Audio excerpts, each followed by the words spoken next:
Hi guys, so this is a transfer video from one of our Scallywag original videos. Once again, I'm doing that over the course of a couple videos, just taking the technical videos that I've done in the past and just pushing them over. This is going to be two different videos inside of one. The first one is circular attacks. This is something that I teach in a lot of my special operation classes to show that with proper understanding of body mechanics and movement, you can create almost unblockable attacks and how dangerous they are. So this is circular attacks and how to do them. And so there have been a couple of requests for me to kind of repost this video, so it's going to be there. And then the second video is going to be on the three, well, actually it's four different variants of an outside slash or a slashing attack. The premise behind that video is that if you focus on maximizing damage, that you don't have to be in the fight as long, or you can cause enough trauma with minimal movement that you are going to be able to have a higher likelihood of success if you have to use a blade for personal protection. I hope you guys enjoy these videos. Let me know what you guys think. And if there's anything else that you would like for me to elaborate on either one of them. Once again, if there's any value that these videos are providing you, then please share them. Let somebody else know about them. The more that the word gets out, the more subscribers we're going to get, the better videos I can actually film for you guys. But without further ado, let's get into that first video now. Today's video is going to be working on what we call circular attacks. They're a little bit different than the previous fundamentals I've gone over. We're going to be working on four different circular attacks. The whole entire idea is that you're going to create movement that is going to get them to try to follow that, and in which case it's going to open up a different area of attack and making it very, very difficult for them to block or intercept. Without further ado, let's get directly into those four techniques.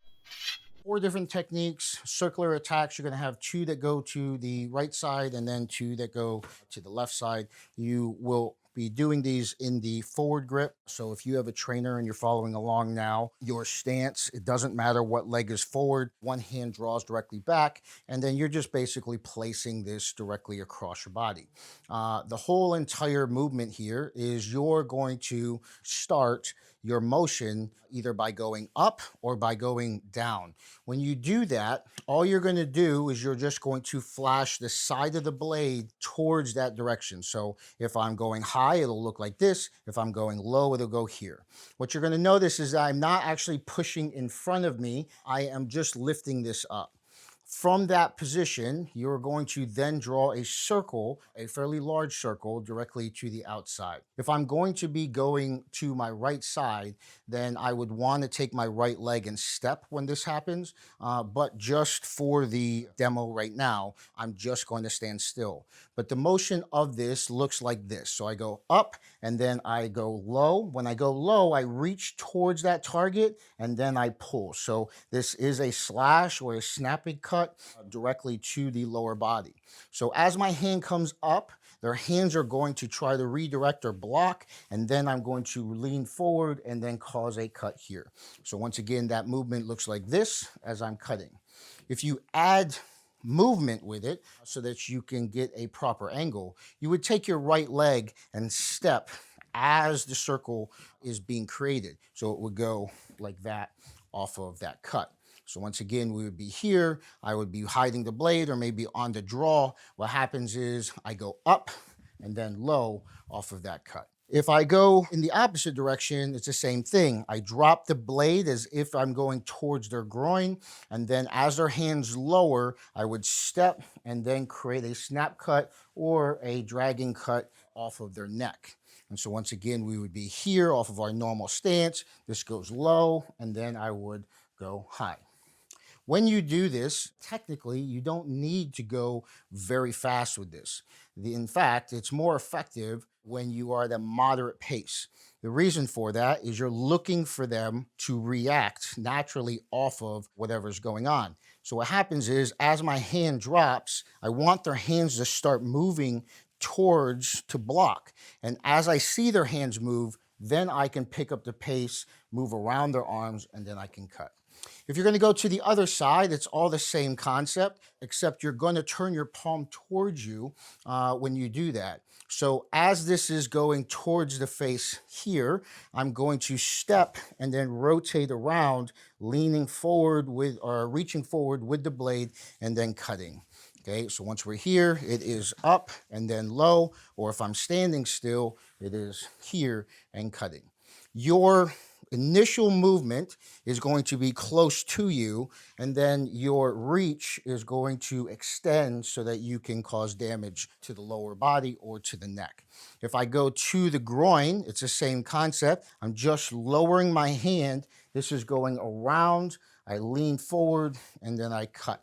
So we're here, and that is the motion for that circular attack.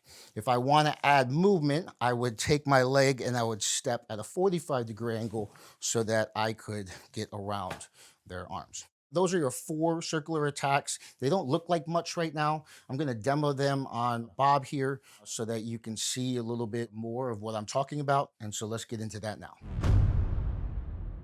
All right, so I have my Bob here with his arms and tied up and everything like that. When you're doing this, you're going to be at a moderate distance to that person. Once again, if I'm going to go high then low, this is just going to rotate up. So off of whatever stance you're working on or whatever deployment that you're working off of, you are going to go up towards their face. As their hands come up to block, then you're going to step to that side and then try to hit the legs. Now, when I do the slash to the outside, I reach as far behind their leg as possible and then cut across. The reason for that is I want to try to cut both legs on this slash. This is because I have no ability to dictate what leg is forward. So if their leg that I'm attacking is back, I want to make sure that my slash or my snap cut is extended far enough behind that person for me to actually hit something. What this looks like is here, I go up and then I'm just cutting down. So we're here, it goes up and then I'm cutting down.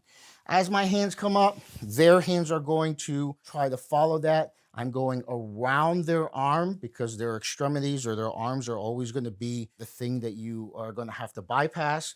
And then I'm going to cut with a normal slashing attack to the legs. If I'm going to go to the neck, it would go low first. So my hand drops and there's motion that starts down, and then I would cut up. So once again, we're here. And that is your cut. I like to add a snap cut to this versus just a regular slash, just because you have to get around the arm and it's just a lot easier to cause damage off of that. Obviously, this is not the only thing you would be doing. This would be part of a sequence of movements, but instead of having to deal with their extremities by actually hitting them or grabbing or doing whatever it is, what we're doing is we're bypassing their defense by getting them to put it somewhere that isn't going to help them. If I'm going to be going to the left side, it's going to look like this. Once again, you go to the left, that means your left leg has to step forward and you're going to lean in that direction. So if I go low then high, that is how that cut will look. I'm going low. And it goes around the arm, and then in turn, the snap cut happens right here as I cut. Okay, so I'm here, and that's the cut. If I'm going to go low then high, that is that motion. If I go high then low, it's the opposite direction, and then I'm here off of that cut. So once again, this goes up towards the face, and then I cut. So you have the ability to go in both directions. I'm going a lot faster than I normally go if I have somebody in front of me trying to react to this. The way that I run those demos is in my class, usually halfway through the training. So that means that they've already understood a bunch of different concepts with personal protection and edge weapons and all this other stuff. I pull one of the students forward and I have them stand right in front of me like this. With their hands up, they are allowed to defend whatever my attack is as soon as I start creating movement. And so all I do is I tell them I'm going to go this fast and I'm just going to attack you. And all I want you to do, I'm going to do one thing. Okay, so it's not going to be a bunch of attacks. All I'm going to do is I'm just going to try to hit one target. And so what happens is in turn, when I start to move, I ask them to defend. And so I go this fast, and a lot of times, well, every time, they have an inability to actually block. And so what I start with is I go high, then low. I usually hit their leg, and they're like, "Oh, that's fucked up." And so I start have them. I was like, "Oh, reset. We're going to do this again." Okay. So once again, as soon as I move, you're just going to block. Okay. And so from here, I go up.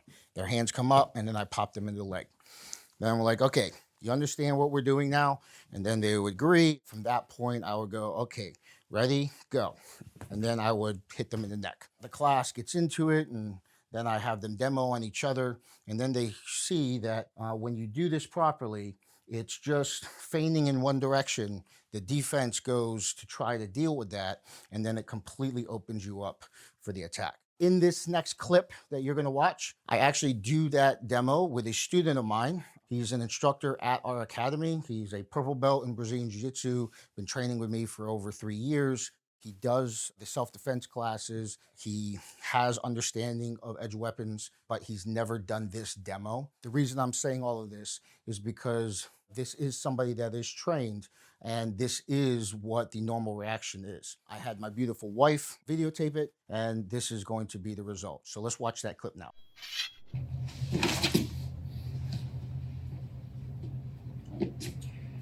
Block it again. Okay, the same thing?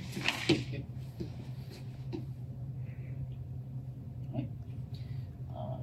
Now block it. Okay. Now block it. Block it. Block it. Block it. Block it.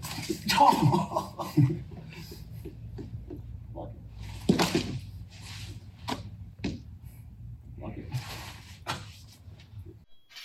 All right, so as you can see, I gave him a bunch of different tries. You also notice that I didn't go full speed. It's a demo that is unrealistic in the fact of me having the knife directly in front of him, but also his hands being allowed to be anywhere that he wants to defend. It is just to demonstrate that a normal reaction, even for somebody that's trained, is going to not be suitable for this type of attack. Now, I did show him how to defend it directly after that, and I'll probably create a video on that, on at least the concepts of being able to intercept. Yes, getting out of the way of it is probably the best way to do that, but just like most things, that is not always an option. And if you do the setup properly, as I've talked about in my previous videos, you should be close enough, or at least set up the situation so that they don't have the ability to step back or use movement as their defense. So anyways, if you guys enjoyed this video, let me know in the comments if you have a critique or you have, experience with these types of techniques. I'd love to hear about it. Other than that, I will see you guys in the next video. What's that? What do you want me to do? I just want you to block it. Again? Okay. Ready? Yep. Ow. Ready? Yep. Ready? Yep.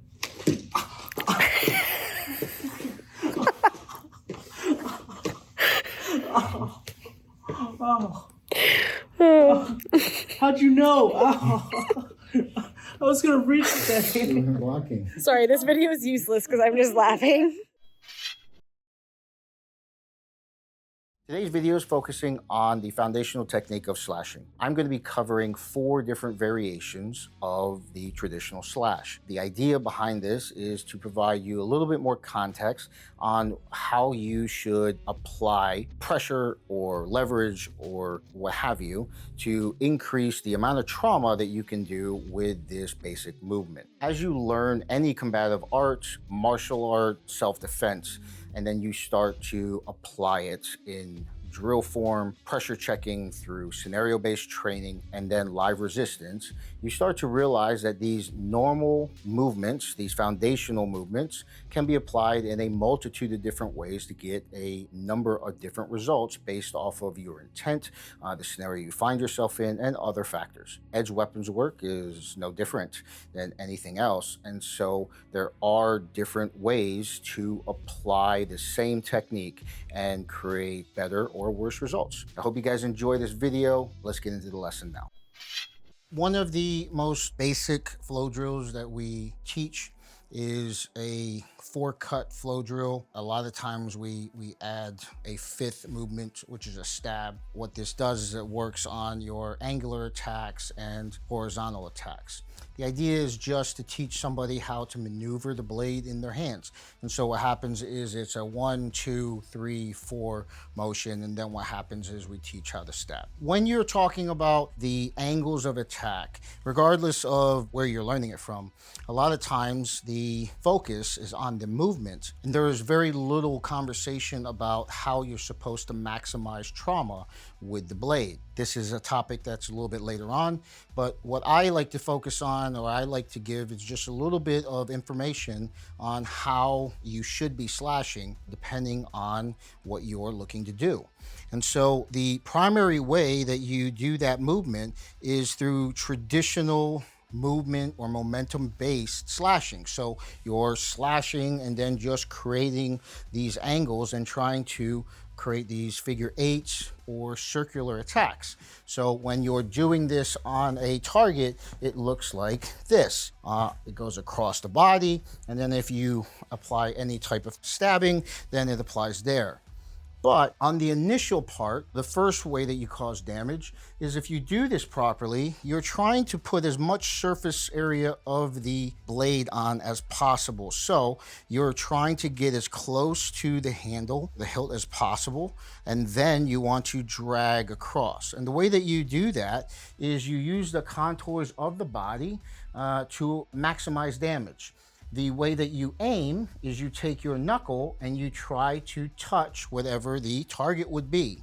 You can use your thumb as another targeting point, but you want to make sure that you are not just touching where your thumb would be. Otherwise, you're going to be limiting how much of the blade is on there. So my knuckle touches their neck, and then I slash. And when I slash, I want to roll the blade around the contour of their neck to cause as much trauma moving forward. So as it rolls around the neck, the blade will go deeper and deeper into the neck as it rolls through. If all I did was just slash by cutting backwards, I'm going to create minimal damage when I do that slash. So the slash would look like that as I'm cutting across. And if I go to the other side, it's here and then rotating in. Notice how I drag this across, my knuckles touching. The second way you can do damage is what we call a snap cut. A snap cut focuses on the upper part of the blade, but instead of just hitting that part and dragging through, you are going to relax the handle and then close your hand at the last second like a whip. So it's going to pop. And by doing so, it creates a drop or a penetration into the target. So the knife actually buries itself deeper than if I just tried to cause a cut like this with a solid grip. So I open and then I'm cutting, and from that point I create that same slashing motion. So it's here and then I'm cutting by hitting and then drawing through. If I go across, I'm cutting by creating that snap cut, and then I pull. I can do it to the body by hitting and then going across hitting and going across. That snap cut works in. If you utilize it at a distance, you can pop someone's hand and then you can lean in and stab. So if their arm was forward, I would snap cut their hand and then I would work in. Now, the third and final way of cutting that I would consider fundamental or basic is any time that you are at close proximity. So a lot of your movement or slashing works at a distance where you close the distance, cause your cuts, then you move away. Because most self-defense or personal protection scenarios are going to be ambushes, the likelihood that your hands are going to be on somebody, pushing them away or hooking on something or grabbing or doing whatever is going to be there. And so you need to be able to create damage at a close proximity. And so one of the ways that I work on that is by causing what we call a dragging cut. What you do, I'll work on this side of his neck on an angular cut. But what you do is you take the side of the blade and you place it on the side of the neck. So you take the flat side, place it on the neck, and now from here, when I want to cause the cut, I roll the blade into it. So while there's no space between the blade and their neck, I lean into, causing the blade to bite into the neck, and then I drag by pulling the blade away. If I go to this side, I'm just touching, and then I lean into that.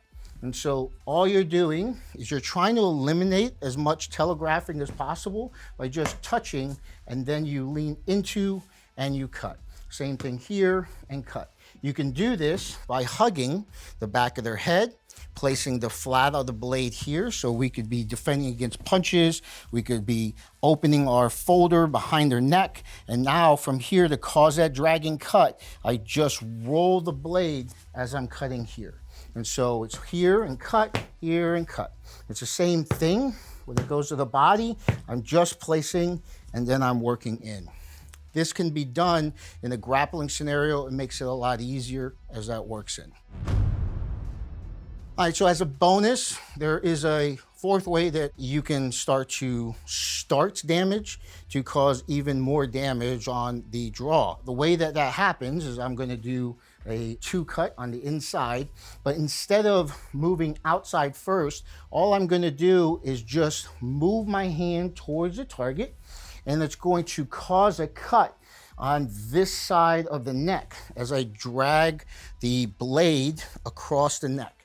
And now to cause that cut, I just pull back. And if I go to the one side, all I'm going to do is cut by going forward and then pulling back. If I go to the ribs, I'm cutting and then I cut across. You're just starting the cut, so you cause a penetration by placing the blade on target, sliding it up, and then drawing it back. You see this type of technique done very often with swords, so larger blades. Placing the blade on something, causing a cut by moving slightly forward and then drawing out through momentum and body weight is highly prevalent. It's not necessarily something that's taught with knives through traditional movement. At least it's not directly talked about. All right, so that concludes the video. For those of you that have a little bit of training in edged weapons, is this something that was introduced to you fairly quickly into your training?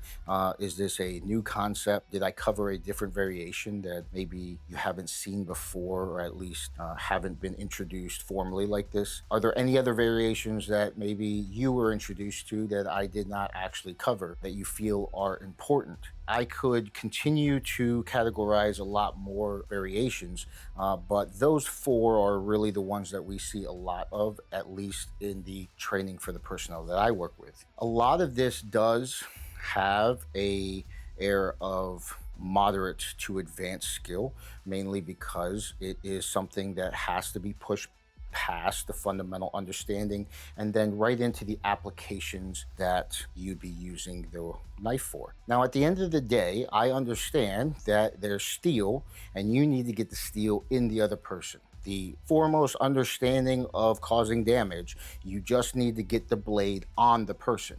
And so you don't want to get too much into detail, but at the exact same time, if you can alter the way that you do something to increase its effectiveness by 10, 15, 20%, because you put a little bit more focus on how you're training, then obviously that is going to result in a better end state. And so if your initial slash is going to only cause so much damage, but if you alter it a little bit, it could cause some sort of trauma that would completely incapacitate that person. Obviously, the understanding of the variation is going to be a good piece of information for you to have. Once again, all of this is built off of your individual understanding of how to use an edge weapon, why you're using it, and then in turn, the amount of training that you're going to be applying to work into the skill progression. Just like anything else, you can deep dive this and you can really, really, really have a complex system. And at the end of the day, my job here is just to provide knowledge transfer. Some of you guys will take a lot out of these types of videos, and some of you may not. At the very least, you will want to know, or you should have the desire to understand what's directly out there. My father used to say, you learn techniques for two reasons. One, so that you can use them, and then two, so that you can know when somebody's using them against you. If you have a good grasp of the variations of certain techniques, in turn, you have a better understanding or foundation to be able to defend against those types of attacks. So I hope you guys enjoyed. If you guys like this knife that I am holding right now, it is within the Riptide series of Scallywag. So go to scallywagtactical.com. As always, if you use Elite U as your code, you'll get 10% off. I will see you guys in the next video. Thanks for watching.